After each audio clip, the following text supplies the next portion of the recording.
ಒಂದು ಕಾಲದ ಕರಾಳ ಇತಿಹಾಸ.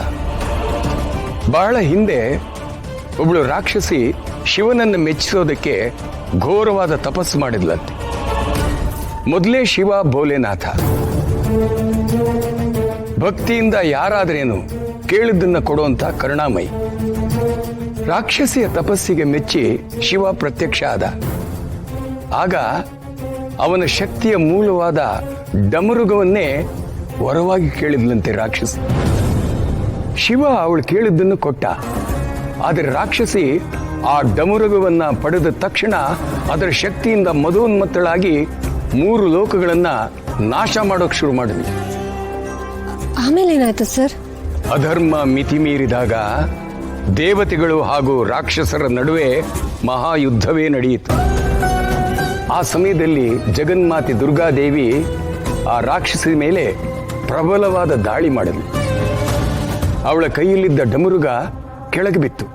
ಅದು ನೆಲಕ್ಕೆ ಮುಟ್ಟಿದ ತಕ್ಷಣನೇ ಕಲ್ಲಾಗಿ ಬದಲಾಗೋಯ್ತು. ಅವತ್ತಿಂದ ಇವತ್ತಿನವರೆಗೂ ಆ ಕಲ್ಲಿನ ಡಮರುಗವನ್ನು ಅಲುಗಾಡಿಸಲು ಯಾರಿಂದಲೂ ಸಾಧ್ಯ ಆಗಲಿಲ್ಲ. ಆಮೇಲೆ ಅದನ್ನ ಪತ್ತೆ ಹಚ್ಚಿದ ಒಬ್ಬ ರಾಜ ಅದರ ಸುತ್ತಲೂ ಒಂದು ರಹಸ್ಯ ಕೋಣೆಯನ್ನ ಮತ್ತೆ ಒಂದು ಸುಂದರ ದೇವಾಲಯವನ್ನ ನಿರ್ಮಾಣ ಮಾಡಿದ. ಅಂದ್ರೆ ಆ ಡಮರು ಈಗಲೂ ಆ ದೇವಸ್ಥಾನದಲ್ಲೇ ಇದೆಯಾ? ಆ ದೇವಸ್ಥಾನ ರಹಸ್ಯ ಕೋಣೆ ಎಲ್ಲಿದೆ ಸರ್? ದಂತಕಥೆಗಳ ಪ್ರಕಾರ ಆ ಪುರಾತನ ದೇವಸ್ಥಾನ ಇರೋದು ನಮ್ಮ ಕೊಡಗಿನಲ್ಲಿ. ಆದರೆ ದುರಾದೃಷ್ಟ ಅಂದ್ರೆ ಆ ದೇವಸ್ಥಾನದ ಬಾಗಿಲನ್ನು ತೆರೆಯೋದಕ್ಕೆ ಇಲ್ಲಿವರೆಗೂ ಯಾರಿಂದಲೂ ಸಾಧ್ಯ ಆಗಲಿಲ್ವಂತೆ. ಆ ದೇವಸ್ಥಾನ ಎಲ್ರಿಗೂ ಗೋಚರಿಸಲ್ವಂತೆ. ಅಲ್ಲಿಗೆ ಹೋಗೋದು ಸಾವನ್ನ ಪಣಕ್ಕಿಟ್ಟ ಹಾಗೆ. ವಾಪಸ್ ಬರ್ತೀವಿ ಅನ್ನೋ ನಂಬಿಕೆನ ಬಿಟ್ಟು ಅದನ್ನು ಹುಡುಕ್ಬೇಕಂತೆ. ಆದ್ರೆ ಇದೆಲ್ಲ ಇಷ್ಟು ವಿವರವಾಗಿ ನಿಮಗೆ ಹೇಗೆ ಗೊತ್ತು ಸರ್? ದಾಕ್ಷಾಯಿಣಿ, ನನ್ನ ಹೆಂಡತಿಗೆ ಇಂತಹ ರಹಸ್ಯಮಯವಾದ ಕಥೆ ಅಂದ್ರೆ ತುಂಬಾ ಇಷ್ಟ. ತುಂಬಾ ಓದ್ಕೊಂಡಿದ್ಲು, ಹಾಗೆ ಸಂಶೋಧನೆನೂ ಮಾಡ್ತಾ ಇದ್ಲು. ಅವಳು ಸಂಶೋಧನೆಗಳಿಂದ ಮಾಡಿದ್ದನ್ನ, ಗ್ರಂಥಗಳಿಂದ ಓದ್ಕೊಂಡಿದ್ದನ್ನ, ಮಹರ್ಷಿಗಳು ಮತ್ತೆ ಪಂಡಿತರಿಂದ ತಿಳ್ಕೊಂಡಿದ್ದನ್ನ ಮೊದಲು ಬಂದು ನನಗೆ ಹೇಳ್ತಾ ಇದ್ಲು. ಆದ್ದರಿಂದಲೇ ಆ ಕಥೆ ನನ್ನ ನೆನಪಲ್ಲಿ ಇನ್ನೂ ಹಚ್ಚ ಹಸಿರಾಗಿದೆ.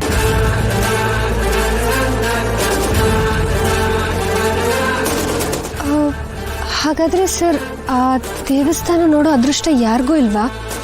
ಅಕ್ಕ ಅಕ್ಕ ಅಕ್ಕ ನನಗೊಂದು ವಿಷಯ ಹೇಳಬೇಕು. ಜಗನ್ನಾಥ್ ಸರು ಆ ಕಲ್ಲಿನ ಡಮರು ಎಲ್ಲಿದೆ, ಯಾವ ಜಾಗದಲ್ಲಿದೆ ಅಂತ ಹೇಳಿದ್ರು.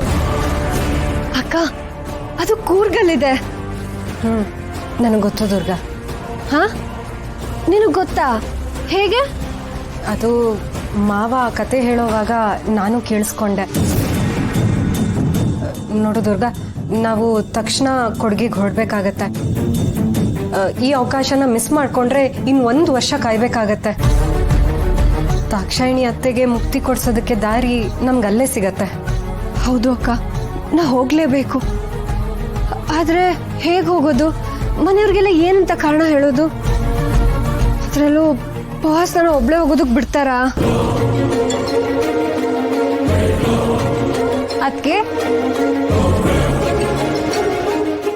ಏನಾಯ್ತು? ಏನೋ ಸೀರಿಯಸ್ ಆಗಿ ಯೋಚನೆ ಮಾಡ್ತಾ ಇದ್ದೀರಾ? ಅದು ಜಗನ್ನಾಥ್ ಸರು ನಂಗೊಂದು ದೇವಸ್ಥಾನದ ಕತೆ ಹೇಳಿದ್ರು. ಆ ಕತೆ ಕೇಳಿದ್ಮೇಲೆ ನಂಗೆ ಆ ದೇವಸ್ಥಾನ ನೋಡ್ಬೇಕು ಅಂತ ತುಂಬಾ ಆಸೆ ಆಗ್ತಿದೆ. ಆದ್ರೆ ಇದನ್ ಬಾಸ್ ಹತ್ರ ಹೇಗೆ ಹೇಳೋದು ಗೊತ್ತಾಗ್ತಿಲ್ಲ. ಅದು ಕೂರ್ಗಲ್ಲಿದೆಯಂತೆ. ಪರ್ಫೆಕ್ಟ್. ಅದಕ್ಕೆ ಪೇಷಂಟ್ ಕೇಳಿದ್ದು ಪಿಜ್ಜಾ ಬರ್ಗರು, ಡಾಕ್ಟರ್ ಹೇಳಿದ್ದು ಪಿಜ್ಜಾ ಬರ್ಗರು. ಏ ಗಾದೆ ಯಾಕೆ ಹಾಳು ಮಾಡ್ತಿದ್ಯಾ? ಅದು ಹಾಗಲ್ಲ. ಅಯ್ಯೋ, ನಿಮಗೆ ಅರ್ಥ ಆಗಲ್ಲ ಬಿಡಿ. ಆದ್ರೆ ನೀವು ಕೂರ್ಗ್ ಹೋಗೋ ಐಡಿಯಾ ಮಾತ್ರ ಸೂಪರು. ಅಲ್ಲ, ನಾನು ಹೇಳಿದ್ದು ಅಣ್ಣನು ಕೂರ್ಗ್ ಹೋಗೋ ಪ್ಲಾನ್ ಅಲ್ಲೇ ಇದ್ದಾನೆ. ಅದೇನೋ ಬಿಸ್ನೆಸ್ ಟ್ರಿಪ್ ಅಂತೆ, ಕೆಲಸ ಇದೆಯಂತೆ. ನೀವು ಅಲ್ಲಿಗೆ ಹೋಗ್ಬೇಕು ಅಂದ್ಮೇಲೆ ಇಬ್ರು ಒಟ್ಟಿಗೆ ಹೋದ್ರಾಯ್ತು. ಅವನಿಗೂ ಒಳ್ಳೆ ಕಂಪನಿ ಇರುತ್ತೆ. ರೊಟ್ಟಿ ಜಾರಿ ತುಪ್ಪಕ್ಕಿತ್ತು. ಅದೇ ಶಾನ್ವಿ, ಜಗನ್ನಾಥ್ ಸರ್ ಕತೆ ಹೇಳಿದ್ದು, ನಾನು ಆ ದೇವಸ್ಥಾನಕ್ಕೆ ಹೋಗ್ಬೇಕು ಅನ್ಕೊಂಡಿದ್ದು, ಅದೇ ಸಮಯಕ್ಕೆ ಬಾಸ್ ಕೂರ್ಗೋಗಿ ಹೋಗ್ತಾ ಇರೋದು, ಇದನ್ನೆಲ್ಲ ನೋಡಿದ್ರೆ ಏನೋ ಒಂಥರ ಪವಾಡ ಅನಿಸ್ತದೆ. ಇದೇ ಸರಿಯಾದ ಸಮಯ, ನಾನು ಹೋಗಿ ಬಾಸ್ ಹತ್ರ ಮಾತಾಡ್ಬಿಡ್ತೀನಿ. ಅವರೇ ಹೋಗ್ತಿದ್ದಾರೆ ಅಂದ್ರೆ ಇದನ್ ಕೆಲಸ ಸುಲಭ ಆಯ್ತಲ್ಲ. ಇನ್ನೇನು ಹೋಗಿ ದೇವಸ್ಥಾನ ಹುಡುಕ್ಬಿಡೋದೆ. ಹಾ